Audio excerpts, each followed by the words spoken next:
He seized control of the nation's resources from greedy hands. He began to rebuild Burkina Faso for Burkina Faso, refusing to trade sovereignty for aid, dignity for dependence. And in doing so, he became something rare and dangerous. A leader who could not be bought, a symbol that others might follow. But not everyone welcomed the change. Not everyone celebrated the end of silent servitude. In hidden rooms lit only by the flicker of stolen ambition, a group of discontented soldiers gathered. They spoke in low, urgent tones, their anger carefully shaped by unseen hands. They said Traoré was too bold, too reckless, too dangerous. But what they meant deep down and without saying was simpler. He was too much of a threat to their foreign patrons, to their secret incomes, to the soft privileges that came with quiet submission. It was not love of country that moved them. It was fear. Fear that with Traoré's rise, their era of silent profiteering would collapse. And so the whispers began to harden into plans. Sources would later reveal that these traitors, for there is no softer word, were not acting alone. That foreign operatives operating under the thin veils of diplomacy and humanitarian aid had reached out to them, offering riches, offering power, offering visas and safe havens should they fail. All they had to do was remove Ibrahim Traoré, kill him if necessary, blame it on terrorists, seize the government in the chaos. Simple, clean, deny everything. And in the back rooms of embassies and the encrypted messages of Western contractors, the plot was set into motion. The plan was clear. During one of Traoré's routine visits to the northern regions, far from the heavy protection of the capital, they would strike, ambush the convoy, silence the leader, announce emergency rule under new leadership committed to restoring stability. And behind the scenes, old powers would return, old deals would be signed, gold, lithium, and sovereignty would flow quietly once more into foreign hands. They believed the plan was flawless. They believed no one was watching. They believed Burkina Faso, once again, could be bought and sold under the cover of night. But what they didn't know, what they could never have imagined, was that Ibrahim Traoré was already 10 steps ahead. While the plotters sharpened their knives and polished their lies, Traoré had been building something they had overlooked. Not more guns, not louder speeches, but a network, a loyal intelligence force made not of the greedy and the fearful, but of sons and daughters of the soil. Men and women who understood that loyalty was not to a paycheck, but to a dream, a Burkina Faso truly free. They listened, they watched, they infiltrated the conspirators' meetings, passed on their codes, mapped their secret paths, and even recorded the whispered promises of American dollars and French passports. Every step the traitors took toward betrayal only tightened the noose around their necks. And so, as Ouagadougou slept under a blanket of false peace, Ibrahim Traoré waited, not with desperation, not with fear, but with patience, the steady patience of a man who knew that sometimes, to catch a snake, you must let it believe it's free until the moment it strikes. He knew the hour would come. He knew the knives would flash, and he knew, when that hour arrived, Burkina Faso would not fall. It would rise. The night air hung heavy over Ouagadougou, thick with a stillness that felt almost unnatural. In the military barracks hidden on the city's fringes, a small group of soldiers gathered in silence. Faces were drawn tight with anxiety. Hands fidgeted over weapons polished to a mirror's shine. Their voices, when they spoke at all, were little more than rasps of breath.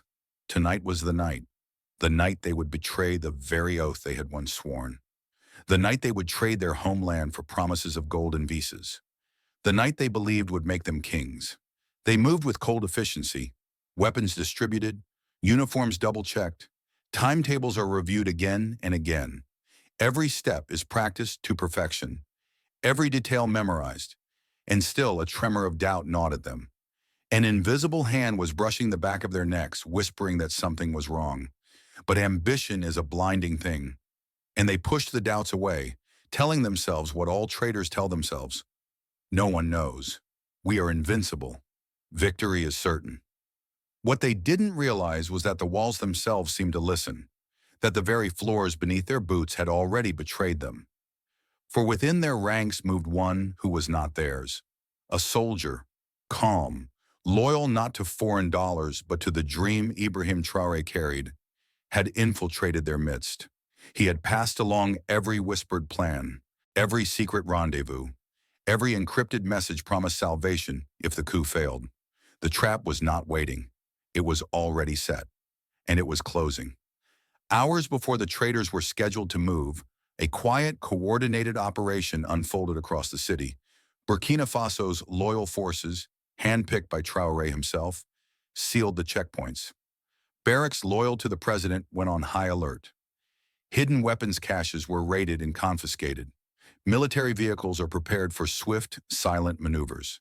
There were no flashing sirens, no grand announcements, only the slow, inexorable tightening of a noose the traitors could not see, until it was too late. At precisely 1:13 a.m., the first arrest began. Elite units moved like phantoms through the dark. Doors kicked open, weapons drawn, commands shouted in sharp, unarguable French. Soldiers, still half-dressed in their betrayal, were dragged from beds, offices, and hidden rooms. Some fought, most surrendered, stunned by how completely the operation had unraveled before they could even lift a rifle. In the hidden pockets of uniforms and duffel bags, investigators found what they had long suspected. Bundles of foreign cash, crisp and unused, tucked beneath floorboards. Satellite phones linked to encrypted networks traced back to European and American embassies. Radios marked with foreign military codes. Written orders, disguised as humanitarian communications, that contained chilling instructions like neutralize leadership during northern movement. Interrogations began before the sun rose. Most of the captured soldiers stayed silent, clinging desperately to the foolish hope that perhaps someone, somewhere, could still save them. But betrayal corrodes loyalty even among traitors, and it only took one to break. One soldier, his face slick with sweat, his voice barely more than a whisper, confessed, "They promised us everything, protection, money, escape routes if we failed." But it didn't just fail, it collapsed. Still, Ibrahim Traoré said nothing. No public address, no triumphant declaration. He let the city wake slowly to the tremors of what had almost happened, and what had been narrowly, brilliantly prevented. Word spread in murmurs. Soldiers arrested. A coup stopped before it started. The president, he knew all along. Crowds gathered in growing numbers outside government buildings. Some prayed, some wept. Some waited in tense, expectant silence. What they did not know was that the real message had yet to be delivered. Because Ibrahim Traoré understood something the world's old powers had long forgotten. It is not enough to defeat treachery. You must expose it.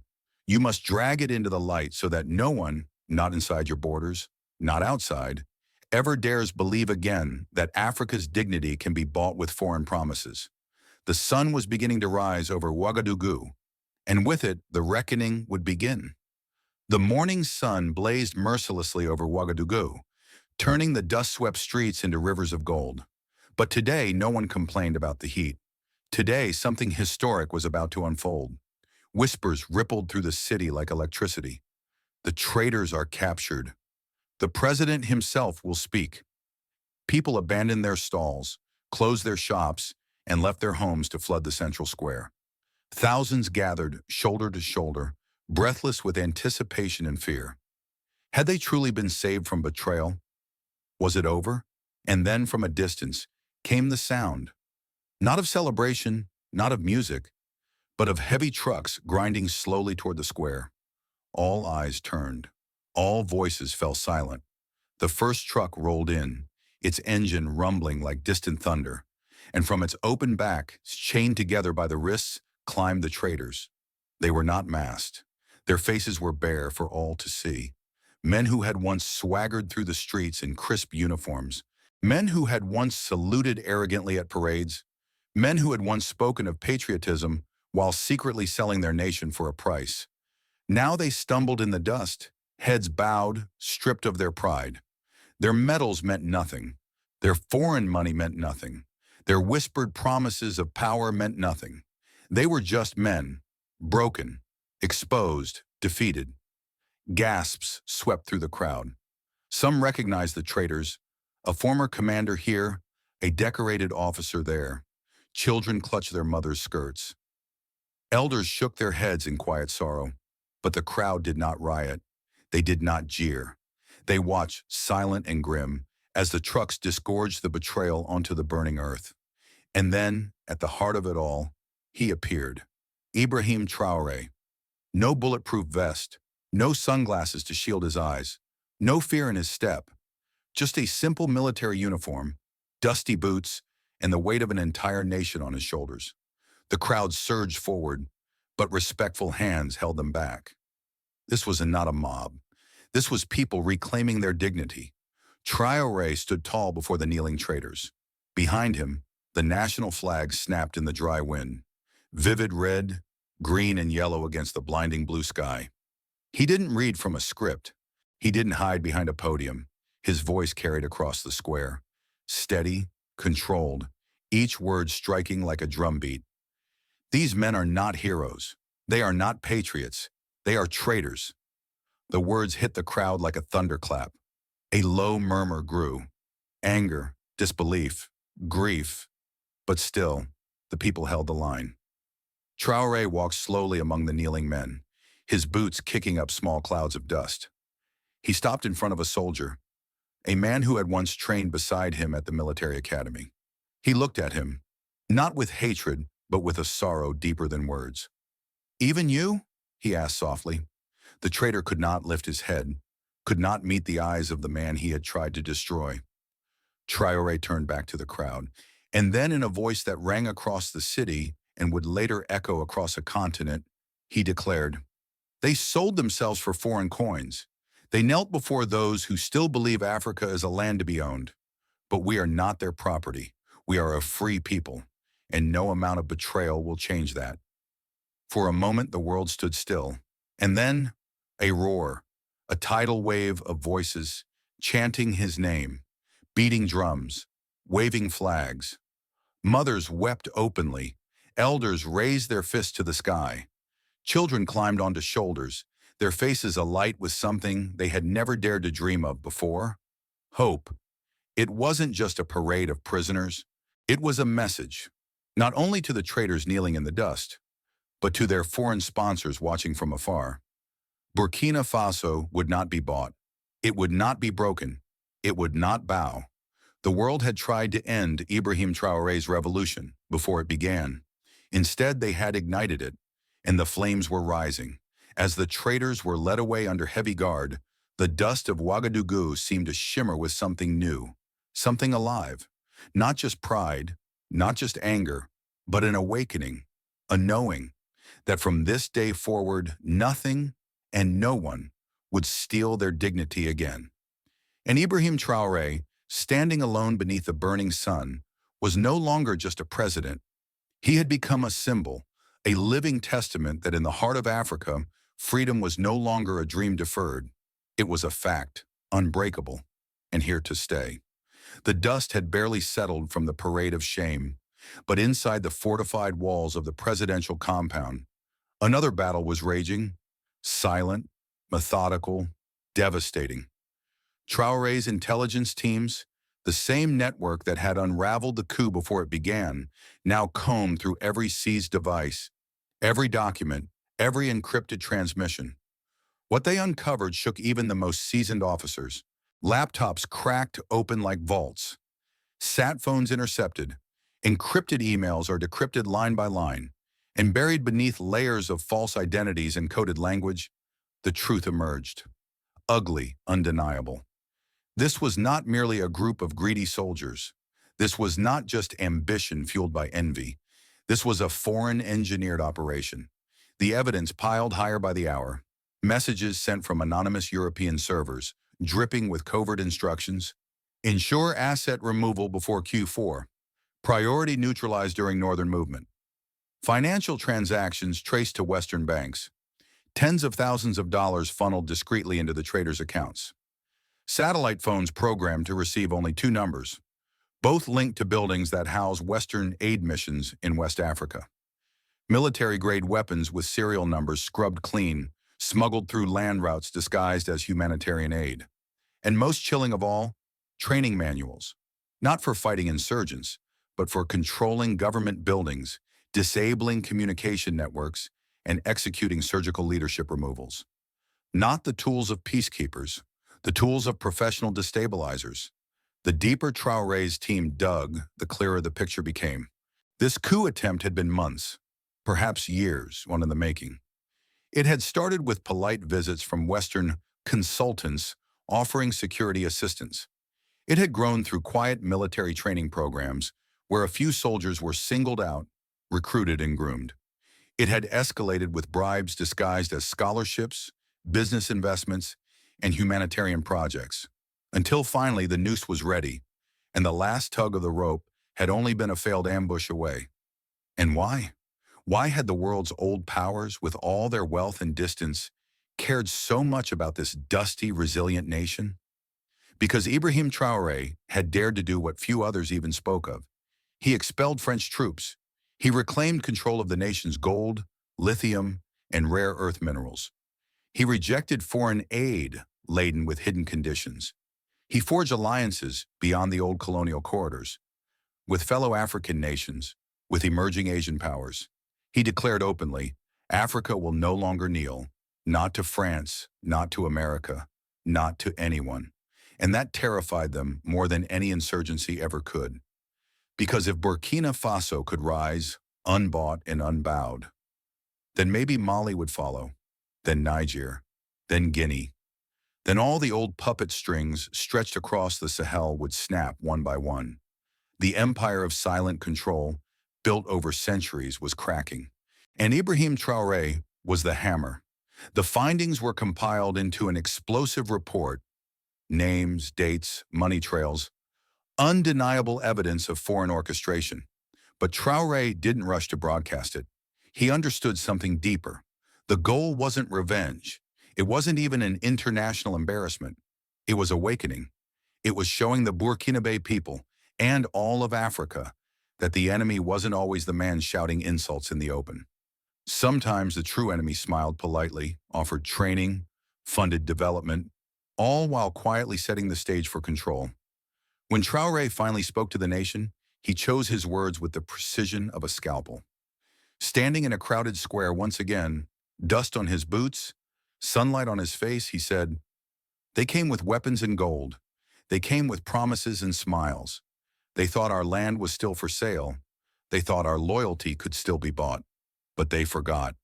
We remember who we are." The crowd, silent and breathless, absorbed every word like lifeblood. And far beyond Ouagadougou, in Bamako, in Niamey, in Conakry, the message reverberated. Africa was not sleeping. Africa was not for sale, and Africa would never kneel again. The revelations from Ouagadougou spread faster than fire on dry grass. In the beginning, only murmurs, small reports, dismissed as local trouble by Western media. But the people listened. And across Africa, the soil itself seemed to shift. In Mali, students gathered in university courtyards, replaying Traoré's speech on battered phones, their fists raised skyward. In Niger, crowds flooded public squares chanting, "Not for sale," under banners painted with the Burkina flag. In Guinea, Senegal, Chad, in every place where dreams of sovereignty had long been trampled under heavy boots, something ancient and powerful stirred once more. Pride. Not the hollow pride of flag-waving and empty words, but real pride. Pride is rooted in the knowledge that dignity could survive betrayal. Pride born from watching a man stand alone against the empire and refuse to fall. Meanwhile, Western governments scrambled to contain the fallout. Official statements dripped with manufactured concern. Allegations of foreign involvement are unverified. Burkina Faso's democracy must be protected. We encourage dialogue and respect for institutions. But their words rang hollow. Too late. Too transparent. For once, Africa was not waiting for the world's approval. It was writing its own story. In France, officials bristled at the accusations. They denied everything, even as journalists uncovered secret meetings, wire transfers, and covert contracts. In Washington, spokespersons danced around questions, insisting on the importance of stability while refusing to condemn the attempted coup. The usual script, the same tired playbook. But it wasn't working anymore, because this time the people saw through it, because this time they had Ibrahim Traoré's example burned into their memories. Across the Sahel, murals bloomed on city walls, a portrait of Traoré standing firm, one hand over his heart, the other pointing toward a rising sun. Images of broken chains falling from the continent's shoulders, words scrawled in fierce colors. Our land is not for sale. The time of kneeling is over. The spirit was contagious. In cafes and bus stations, people debated strategies for reclaiming local resources. In dusty villages, old men who had fought for independence in the 1960s wept openly, whispering, "Maybe now, maybe this time, we will be free." A continent was waking up, and this time it would not go back to sleep. But Ibrahim Traoré did not gloat. He did not bask in adulation. He knew better than anyone. This was only the beginning, because the forces he had exposed would not retreat easily, because the empires that had ruled Africa through proxies and puppet regimes for centuries would not surrender quietly. No, they would regroup. They would smear him in the press, call him a dictator, an authoritarian, a destabilizer. They would threaten sanctions, cut off aid, sabotage from the shadows.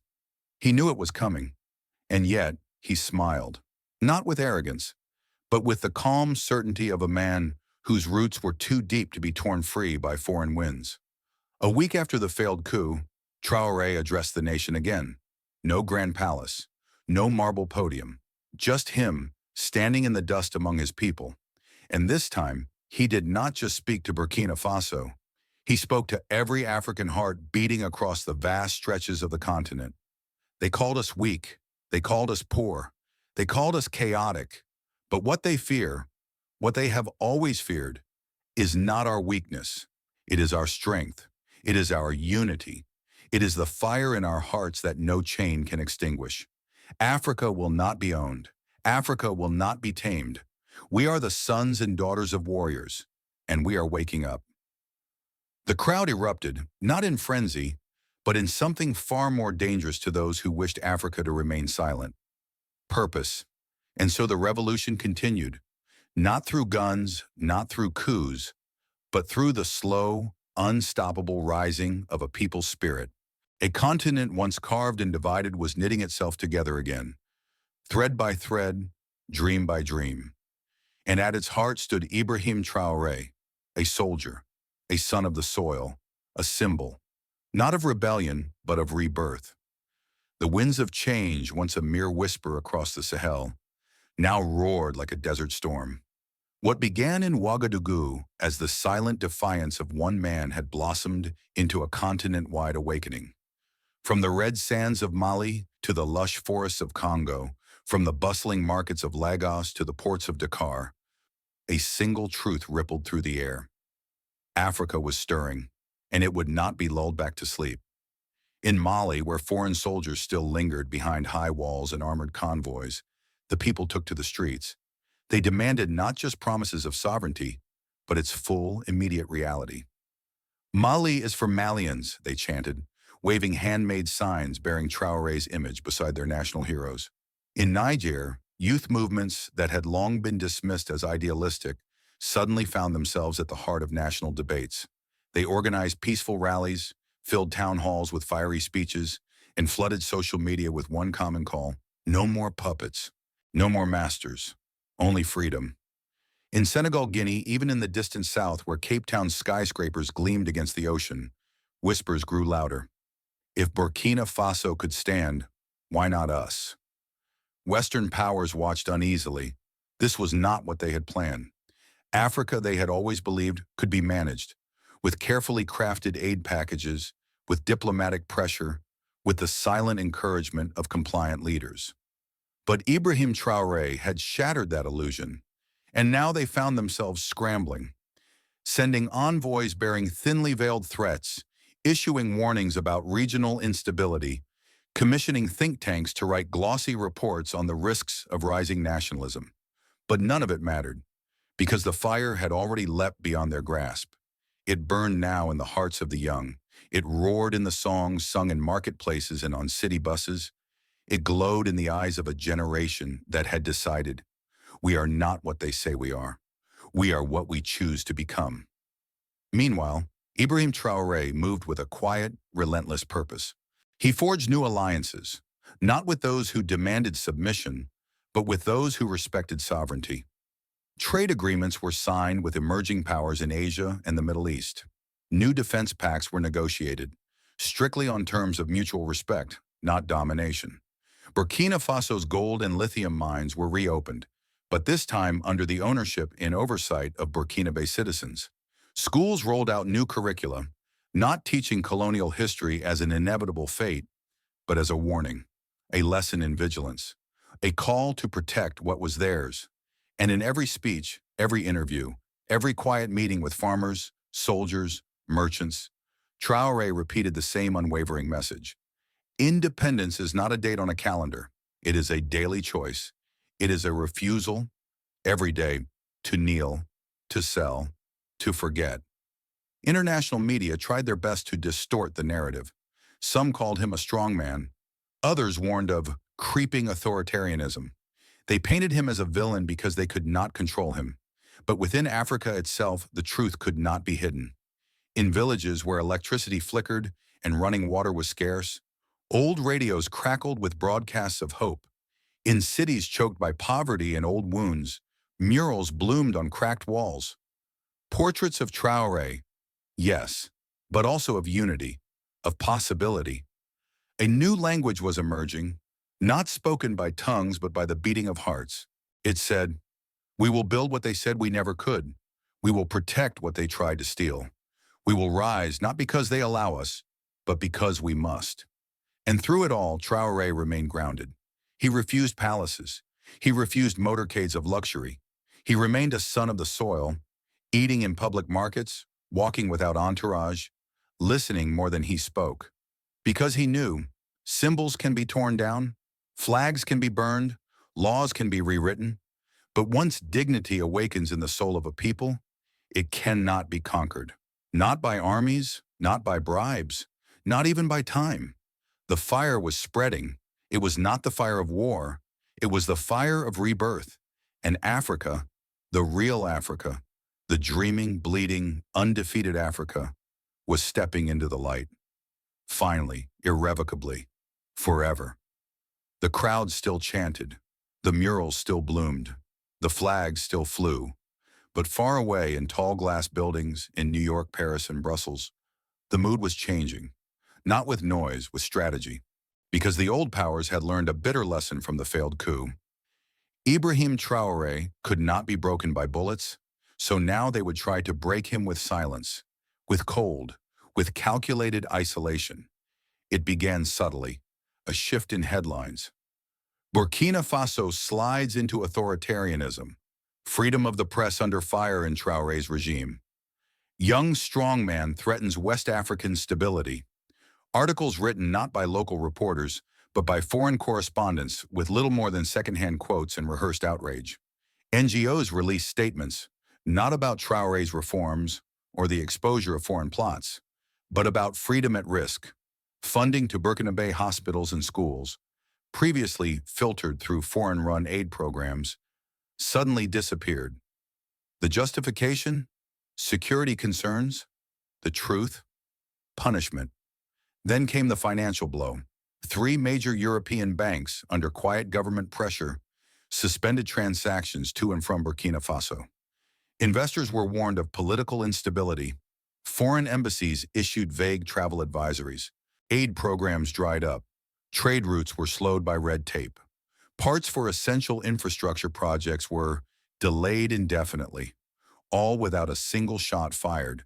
It was the new colonization, not through invasion, but through denial.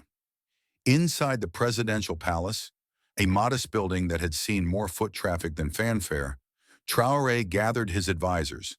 He reviewed the documents, watched the international broadcasts, listened to the panicked calls from local businesses struggling with frozen funds. But he did not panic. He simply nodded. "So this is how they fight now," he said quietly. "They cut your oxygen and ask why you can't breathe." He looked up. "Then we must learn to breathe another way." That same week, he went on national radio. Not a formal speech, no grand production, just his voice, calm, clear, unwavering. We expected this. When you say no to control, they come not with tanks, but with trembling hands holding contracts and consequences. They will call us poor. They will call us reckless. But they will never call us owned again. The broadcast spread like fire, translated into dozens of dialects, uploaded and shared by youth across the continent, printed and pinned on school walls. He wasn't just refusing to submit, he was teaching others how to endure the silence. Meanwhile, inside Burkina Faso, the cracks began to show. Hospitals ran short on supplies, grain imports stalled, fuel prices surged. But instead of protests, something unexpected happened. Neighborhoods began organizing food pools. Farmers coordinated direct deliveries to city centers. Engineers volunteered after hours to repair failing systems with homemade solutions. What was meant to weaken them, yet she began to strengthen them. Because for the first time, citizens didn't wait for salvation to come from outside. They began saving themselves. International media responded with disbelief. Burkina Faso rejects foreign aid in face of crisis. Traoré's stubborn independence backfires. But behind the headlines, emails flooded in. From young Africans in Ghana, Cameroon, Kenya, Zimbabwe. "How did you do it? How do we start the same thing here? We want to learn." The empire was tightening its grip, but the people were slipping through its fingers. And still, Traoré stood firm. Each time they pushed, he countered. Not with anger, but with clarity. He negotiated new trade deals with Asian and South American nations. He launched a national innovation campaign, inviting students, mechanics, and village elders to propose solutions with what they had, not what they lacked. He refused to beg. He refused to bend. Because he understood the truth buried under centuries of colonial logic. If they cannot feed you, they believe they own you. But when you learn to feed yourself, they fear you. And so, under sanctions, propaganda, and economic pressure, Burkina Faso did something few thought possible. It endured, it adapted, it grew. Not quickly, not easily, but honestly. And in that quiet resistance, that refusal to collapse, a deeper revolution took root. Because the world expected outrage. But what it met was resilience. The world had tried to silence Ibrahim Traoré.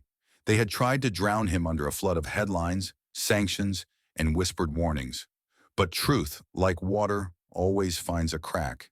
And now the cracks were widening. It began with a handful of journalists, not the polished faces on international networks, but independent reporters. Men and women who had grown tired of being mouthpieces for invisible masters. They traveled to Burkina Faso themselves. They walked the dusty streets, spoke with farmers, students, teachers, real people, not polished spokespersons. And what they found was not a dictator. It was a nation rebuilding itself with bloody hands and burning pride.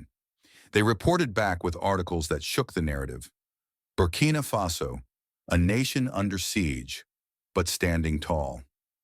Beyond the headlines, why the West fears Ibrahim Traoré.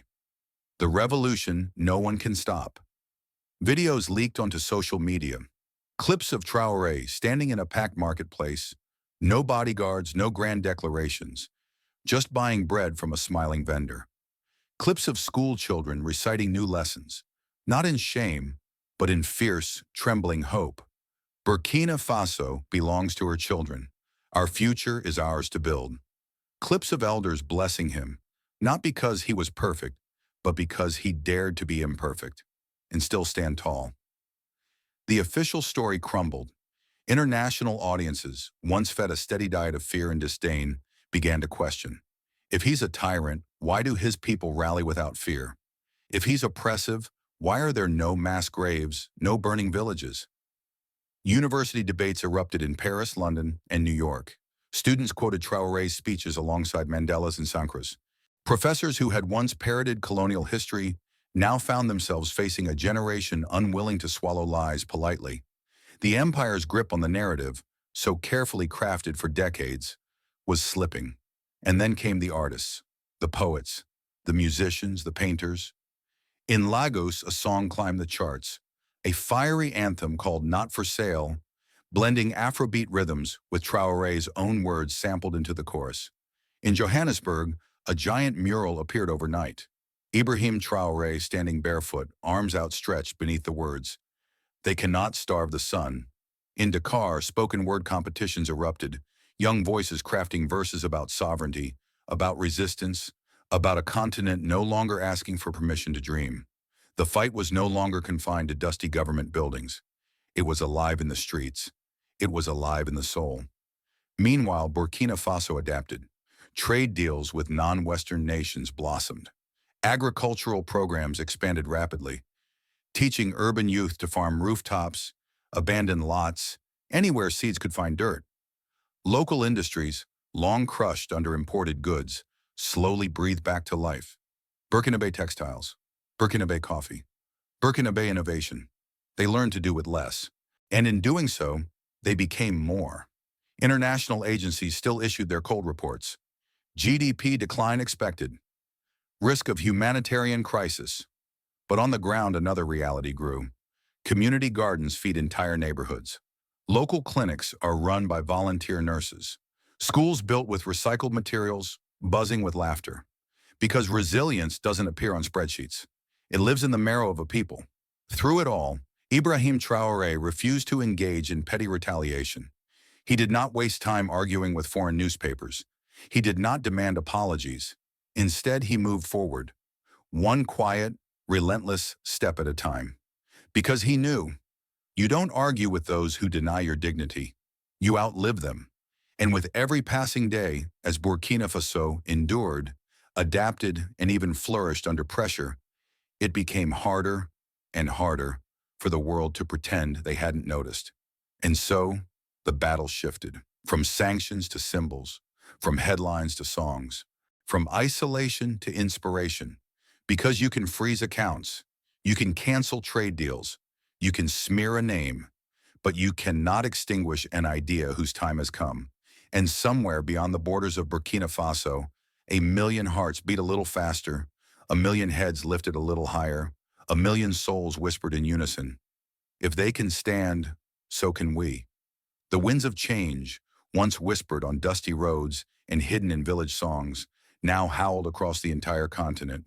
From the bustling ports of Mombasa to the sun-baked towns of Timbuktu, from the crowded slums of Lagos to the steep hills of Kigali, Africa was waking up.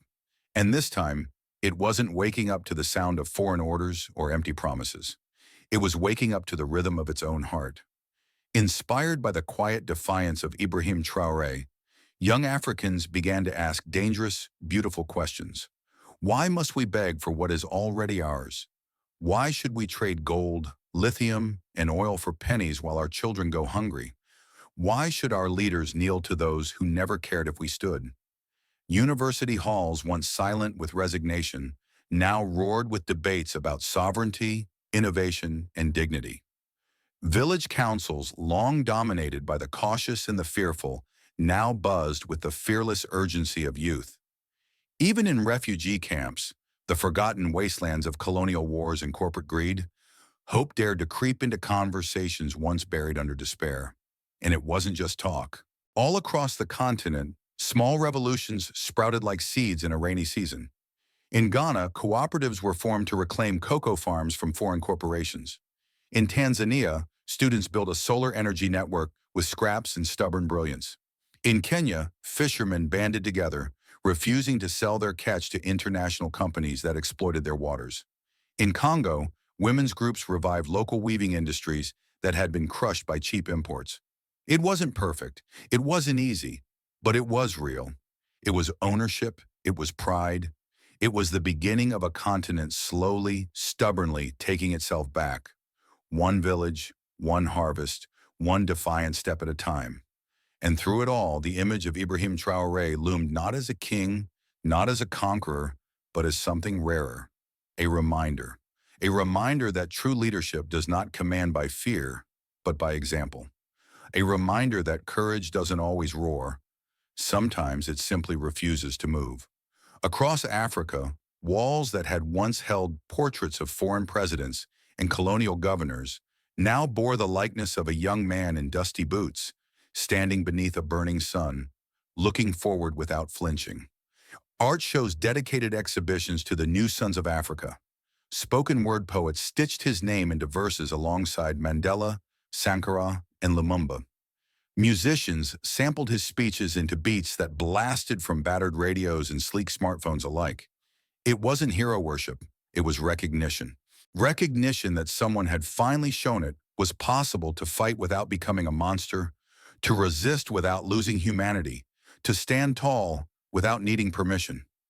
Meanwhile, the old powers watched in frustration and disbelief. Economic sanctions had backfired. Media smears had only fueled sympathy. Diplomatic isolation had become a badge of honor. And the fear was no longer that Ibrahim Traoré would destabilize Burkina Faso. The fear was that he had lit a fire that no one could put out, a fire that burned in every heart, still bruised by history, a fire that asked not for revenge, but for respect, a fire that would not accept charity in place of justice, a fire that would not settle for a seat at someone else's table, but would build new tables entirely. Inside Burkina Faso, Traoré knew the risks. He knew the road ahead would not be paved with applause. There would be setbacks. There would be betrayals. There would be days when the old forces would claw back, more vicious for having been wounded. But he also knew this. The walls of oppression had been cracked. And when a wall cracks, no matter how thick, no matter how ancient, no matter how guarded, it cannot be made whole again. The crack grows. The light seeps in. And one day, inevitably, it falls. As the sun set over Ouagadougou, painting the sky in blood and gold, Traoré stood once again among his people. No marble palaces, no golden thrones, just dust, laughter, stubborn hope, and the knowledge that what they were building could not be bought, could not be stolen, and could not be undone. Africa was no longer waiting. Africa was moving, not with permission, but with a purpose, not with anger, but with a memory and a dream, too powerful to silence. Years would pass, governments would rise and fall, borders would shift, flags would change, but the story of Ibrahim Traoré, the young captain who dared to say no when it mattered most, would not fade. It would live on, not because he demanded it, not because statues were erected in his name, but because his actions had burned themselves into the very DNA of a generation. Children who had once watched him stand under the merciless sun now grew into men and women who carried his spirit in every quiet act of defiance, every stubborn seed planted in barren soil, every village meeting where decisions were made without waiting for foreign approval. They carried the memory of that moment, the moment when a dusty country at the edge of the Sahel said, without apology, "We are not yours. We are not for sale. We are free." In schools from Ouagadougou to Bamako to Kinshasa, students learned about him, not as a perfect man, but as a man who had dared. A man who, when faced with isolation, economic warfare, and character assassination, chose not to bow, not to rage, but to endure. A man who taught them that power isn't the ability to dominate, it's the ability to stand alone when standing is the hardest thing left to do. Statues crumbled elsewhere. Flags were lowered elsewhere.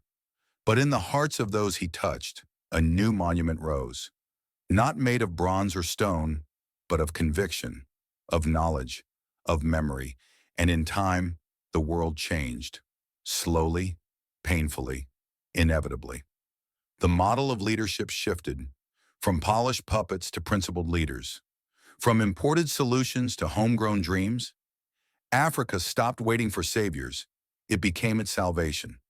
And when historians wrote about this turning, when they traced back the roots of the Great Rebirth, they would find again and again the same origin point: a dusty street, a kneeling traitor, a young soldier who refused to yield. As for Ibrahim Traoré, he never sought a throne of gold. He never crowned himself king. He lived simply. He served quietly. And when his time came, he stepped aside, not clinging to power, but handing it over with the same steady hands that had once seized back his country's dignity. His final public words, spoken years later to a crowd not of politicians, but of farmers, teachers, mothers, and children, were simple. Never forget, freedom is not a gift. It is a discipline. It must be tended like a fire, fed with courage, guarded by truth, shared with hope. If you do that, no one will ever own you again. He smiled that small, weathered smile that had once faced down empires, and then he walked away, into the crowd, into history, into legend. The sun dipped low over the red earth. Children played in the dirt where once soldiers had marched. Merchants sold fruits in markets once choked by foreign goods. Students built rockets from scrap metal and painted poetry on the walls. Africa, battered, beautiful, unbreakable, stood taller than ever, because one man had dared to believe it could, and because in daring, he had taught them all to believe it too. And so the story of Ibrahim Traoré did not end. It became something else. It became a song sung across rivers and mountains. It became a flame passed from hand to hand, heart to heart. It became a vow whispered from one generation to the next. We are the children of freedom. We are the architects of our destiny, and no matter how dark the night, we will remain. Freedom is not given. It is claimed by those who dare to remember who they are, by those who refuse to kneel, even when the world demands it, by those who build, endure, and rise, not because it is easy, but because it is necessary. Ibrahim Traoré did not rewrite history with grand armies or towering monuments. He rewrote it with a simple, powerful truth: that dignity cannot be bought, that sovereignty cannot be negotiated, that hope once awakened is stronger than fear, stronger than sanctions, stronger than silence. His story is not one of perfect victories or untouchable power. It is a story of resilience, of resistance, of a continent remembering its worth, and a generation daring to claim it. Today, across dusty villages and crowded cities, across rivers and deserts, his legacy whispers, "We are not the property of anyone. We are not the shadows of someone else's empire. We are Africa, we will remain."